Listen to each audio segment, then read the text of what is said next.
這次品牌爭議讓很多人第一次認真注意到飾地紋。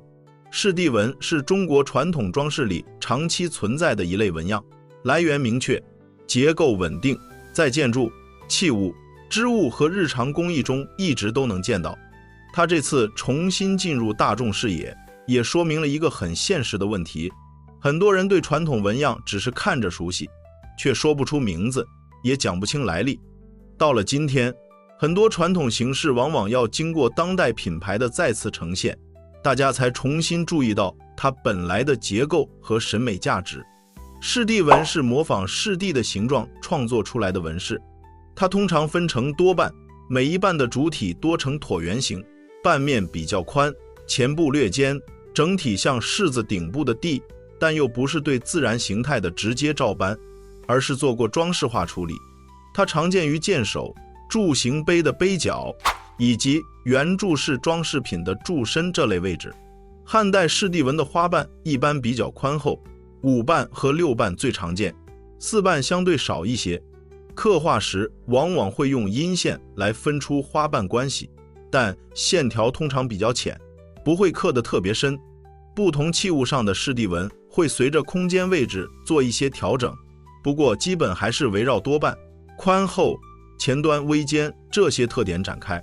飾地通常來自柿子頂部花萼的形態，進入裝飾系統之後，已經轉化為一種高度提煉的幾何圖案。常見的結構是中心明確，向4個方向展開，整體對称，重心穩定，有時接近4瓣花形，有時像旋轉的葉片，也常被放进圓形、方形和格网裡，成為更複雜紋樣的一部分。這類結構並不少見，古代建築的藻井、磚雕、木作、銅鏡、織錦、瓷器、漆器裡都能看到類似形式。宜興紫砂壺也是很直接的例子，它不只是知名茶具，也是很成熟的工艺品。紫砂壺用當地特有的紫泥、紅泥、綠泥等天然泥料塑造成型，再經過1200度高溫燒制，最後成為一種兼具實用和審美的陶器。宜興一直是紫砂壺的發源地，當地出產的器型很講究，顏色也古雅。明朝正德年間以後，宜興紫砂壺開始進入更清晰的歷史記錄，石大彬、陳明遠、陳曼生這些制壺名家也陸續出現。到了今天，紫砂壺已經是中國茶文化裡非常穩定的一部分，也一直在被海外收藏家和愛好者持續關注。很多人能認出老花、字母拼接、棋盤格，卻未必認得回紋、忍冬紋、團花和飾地紋。這類紋樣遠看有識別度，近看有層次，大面積使用不顯雜亂，小範圍點綴也能成立，同時還保留了歷史感和形式上的克制。飾地紋真正有價值的地方，不只在於它古老，更在於它到今天仍然有效。傳統紋樣並沒有離開生活，真正缺失的是命名、教育和傳播的連續性。視覺印象還在，語言和認知沒有同步建立，所以當國際品牌把這種古老的結構重新放進時裝和廣告裡，很多人才重新注意到它。飾地紋重新放回當代生活裡，先從識別開始，看到類似圖案時，可以直接看幾個結構特徵：有沒有明確中心，有沒有4項展開，有沒有穩定对稱，有沒有被放進圓形、方形或者格網邊界。結構抓住之後，傳統紋樣就不再只是模糊的古風印象，接着要理解它為什麼耐看，核心就在秩序、節奏和結構完成度。它在變化和穩定之間保持了很好的平衡，適合反复出现，也適合进入现代設計系統。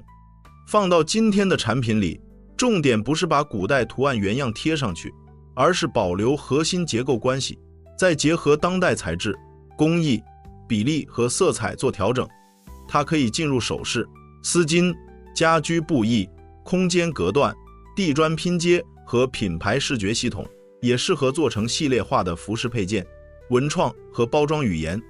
真正有意義的支持方式，還是為那些研究充分、工藝扎實、設計成熟的本土產品買單。市場最後會留下認真做轉譯的人，也會淘汰只會簡單貼上傳統元素的產品。傳統美學要繼續延續，最終還是要落實到作品、產品和日常使用裡。這次討論真正值得記住的是士地紋本身的價值，並不需要靠國際品牌來證明，它一直存在，也早就有完整的歷史和審美基礎。過去很長一段時間裡，很多人習慣通過別人的展示系統重新認識自己的傳統形式。現在回頭看，博物館、展覽、商場和日常用品裡，這種穩定、對稱、向心的結構其實一直都在。對士地紋有了基本認識之後，再去看回紋、忍冬紋、海水江崖紋這些傳統紋樣，整個本土視覺系統會更清楚。喜歡這種內容，記得訂閱頻道，我們下期繼續。